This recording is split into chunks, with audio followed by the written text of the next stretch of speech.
What's going on, HCL fans? It's Gordon Sine here, coach of the New Jersey Giratinas, and today I am joined by PokeRangerMike. Hey guys, how's it going? And today we will be bringing you the power rankings after week 3. So to start it off, at number 12, Mike and I both have GolemGaming's Pittsburgh Aerodactyls. And the reason I have Golem this low is because he is 0-3. Now, he had to play arguably the toughest division in the first 3 weeks. So that's not going to help his team out too much. But we haven't seen much change in his playstyle or in his sets, and I think he's becoming a little too predictable. I think if he changes things up, though, he could get some wins against some of the weaker teams in the league. Yeah, obviously for week 3 he was up against me, which I was able to kind of predict what he was doing, which made it very challenging for him. I think that he really does need to kind of switch up his playstyle a little bit so he's not quite as predictable, not always bringing the same sets or the same Pokemon. And I think he can do a lot better, and I hope he learns a little bit more from playing in the league. Yeah, definitely. I think he's going to learn more as the season goes on because he has Mons on that team like Greninja and Zapdos that can put in work, and I think if he learns his team better and just gets a little more creative, he can work his way up in this league. So moving on to number 11, we both have the Columbus Cubchoos. Yep, unfortunately after the week 3 battle, Ursa had a kind of a rough matchup. It wasn't really able to show off everything that he wanted to. But I think he'll be able to bounce back and show off what his team can do and his own battling skills. Yeah, definitely. I think obviously playing Valor was not helpful for him. You know, that he's playing one of the top teams. I think that was the first 6 of the season. But at the same time, I just think he's shown different sets off on like Golem, and that's why I leave him over Golem right now. However, that could all change because they play each other week 4, so we'll see who wins out of that matchup. It was very challenging for Ursa to have one of his first matches up against Valor, who has a lot of experience, and Valor is a bit more accustomed to switching around and maintaining differential. Yeah, definitely. Moving on to number 10, we have CogSentient's Los Angeles Haunters. And once again, this team hasn't moved from last week. And I left Cog here because he played a decent game against Rozzy with only a 2-0 loss, which isn't bad. Seeing Cog's differentials the first 2 weeks, it's improvement.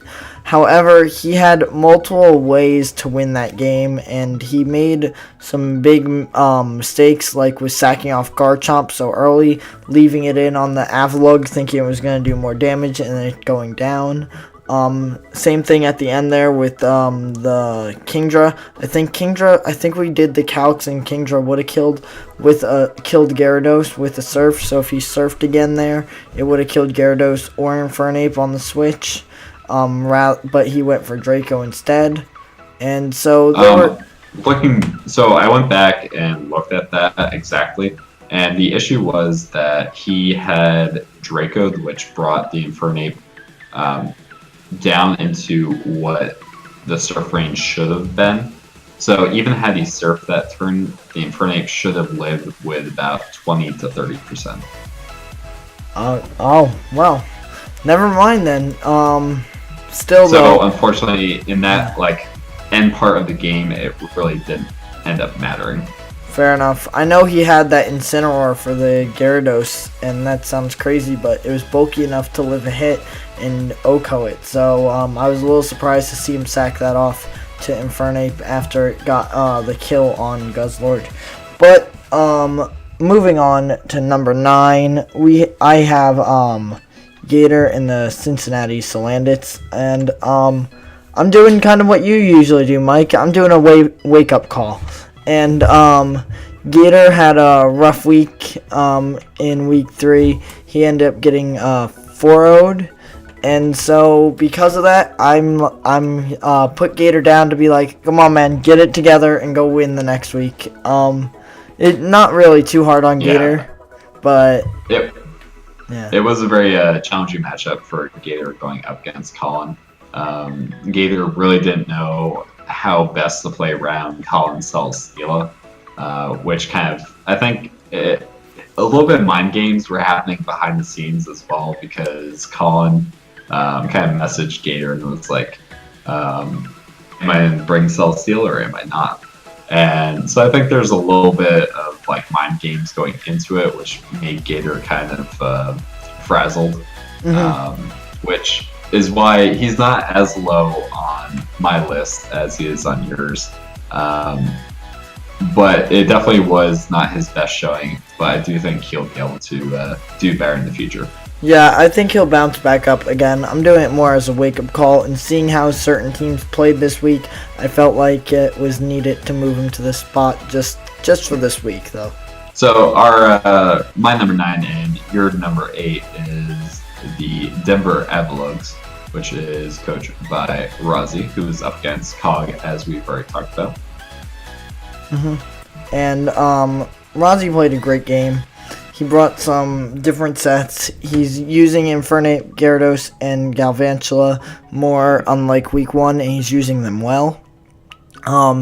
He also gave Cog a hard time with that Nidoqueen. So he had a lot right. Also with the right spreads for the special defense investment on Guzzlord and things like that to live a Cocoa Dazzling Gleam. So he played really well. It's just Cog is not that high of a ranked team, and because of that, I didn't feel like I could move Rozzy up that much higher than anyone else. But I do feel like he played really well this week, and I think he's going to continue to improve. Definitely. The only challenge that Rozzy had was that he accidentally had Dragon Pulse on his Gyarados over the Dragon Dance. So that was just a little bit of an accident in the team building phase.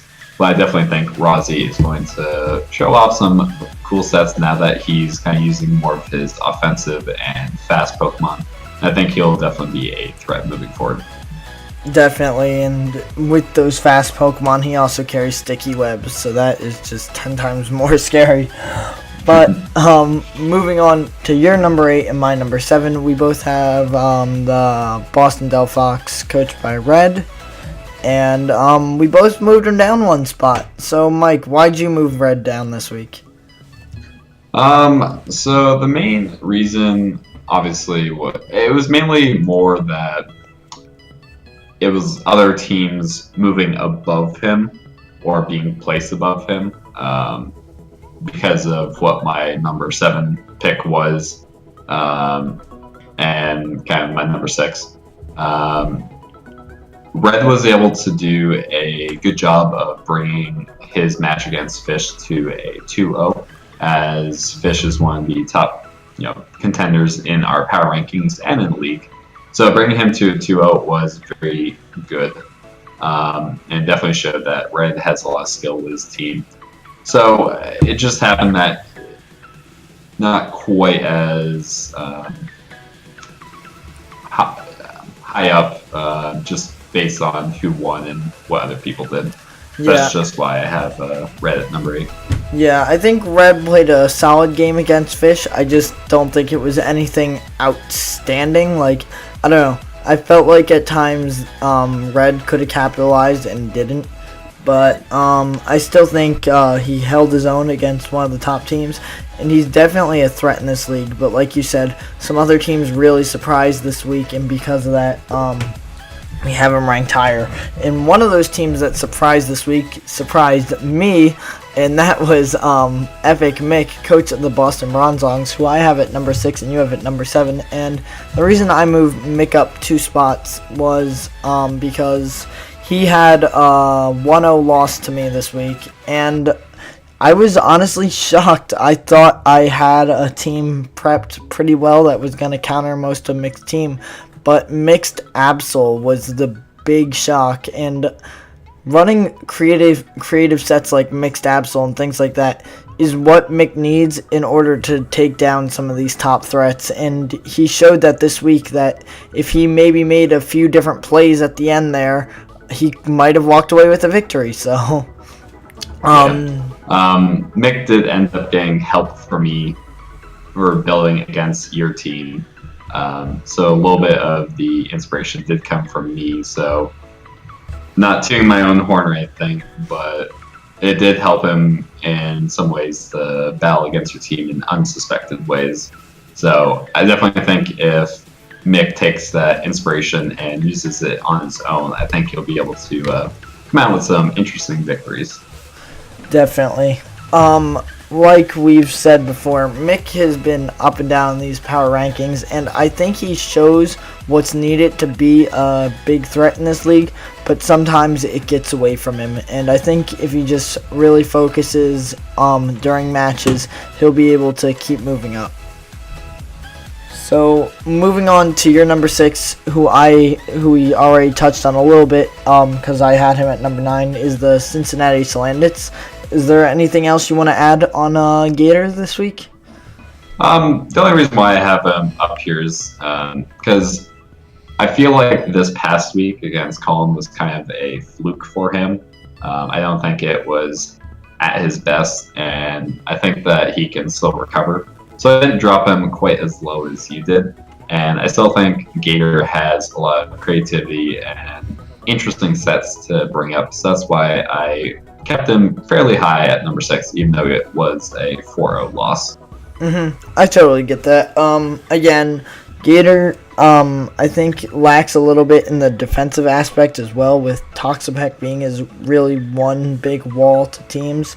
Other than that, he does have Gothitelle, which is helpful, but he is definitely a more offensive team, so unless he's playing with that hyper-offensive style, I don't know how well he's going to continue to do against harder and harder teams.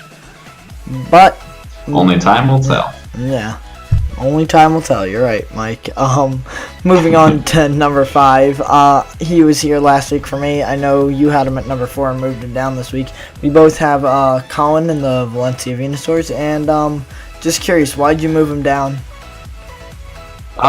Mainly this week it was once again an issue of people being moved above him, not necessarily that he did bad or that he was in a bad situation.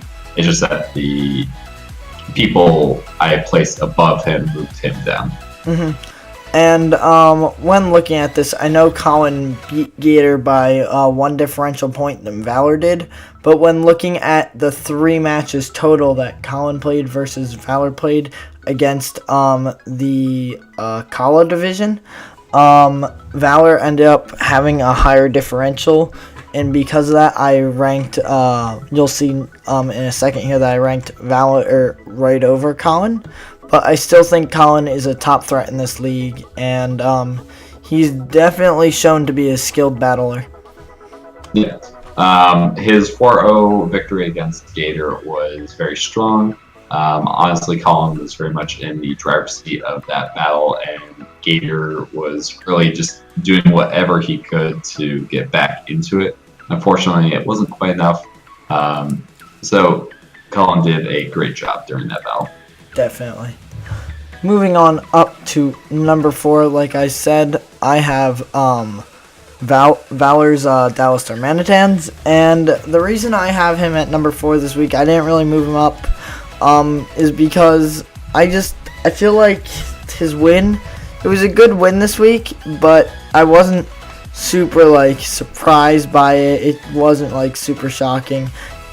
He did get a 6-0, but it was against Ursa, and Ursa hasn't showed to be that skillful yet. He's only played 2 matches as well with a team that, again, he inherited. He didn't draft it. So Ursa being at that disadvantage, I don't feel like a 6-0 win against him qualified for Valor to move up in the power rankings. I still think Valor has some weaknesses with things like the throwing the game away against Fish, and also only getting the 3-0 over Gaytor. However, he is still a top threat in this league because of his experience, and so that's why I'm leaving him at number 4. Yeah. And the reason why I have him at number 3 is because even though he may have been facing a team which is in, the bottom portion of the power rankings, he still did get a 6-0, which is very challenging to do, even for a good team and good situation. So it's very impressive that he was able to do that.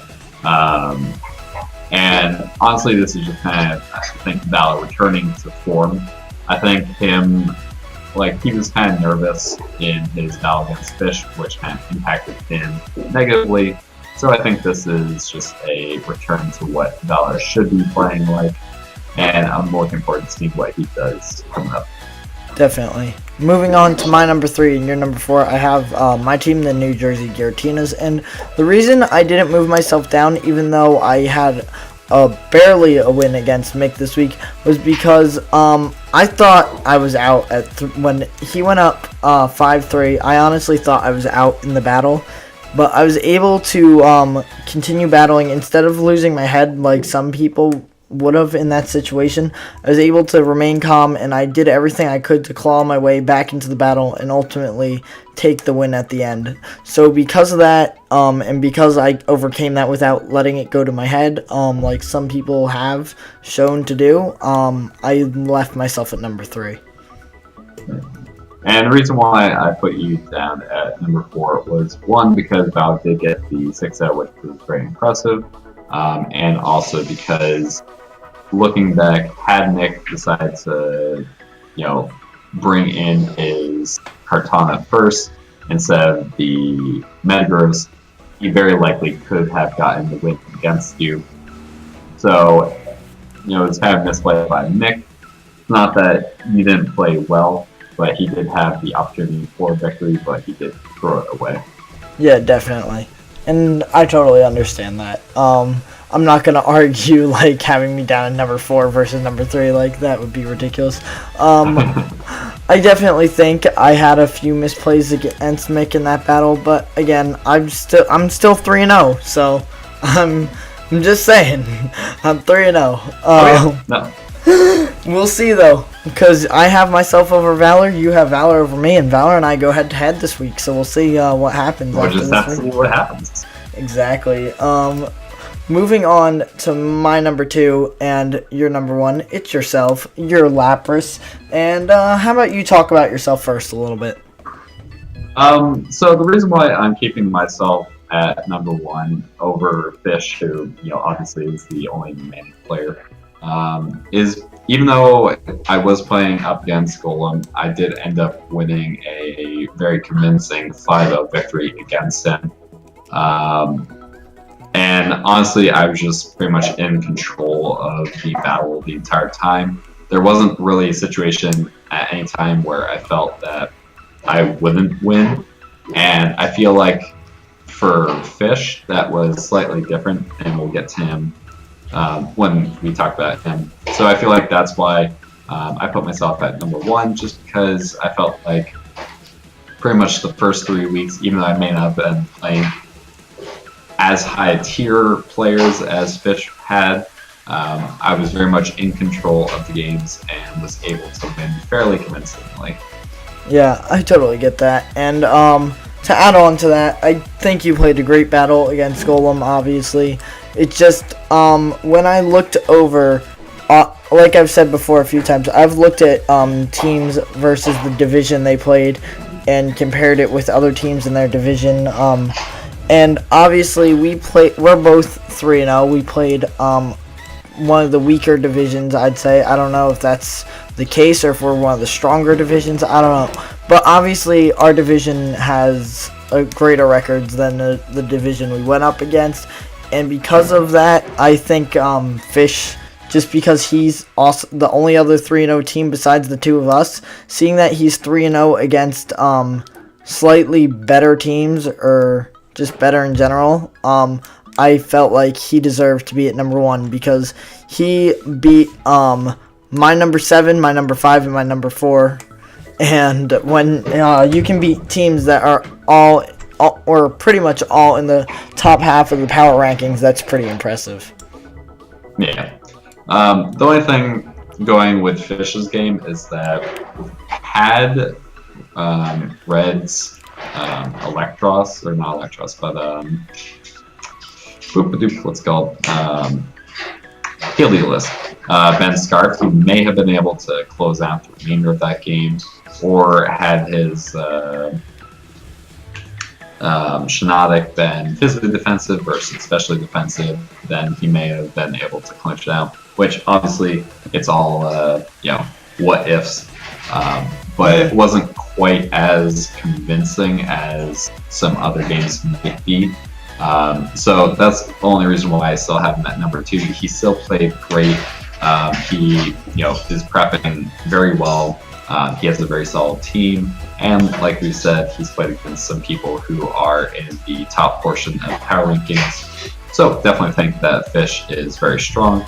Honestly, for number 1, 2, I feel like it's kind of a tied situation between me and Fish until we get a little bit further. I think it's very hard to tell because we've seen the competition and everything.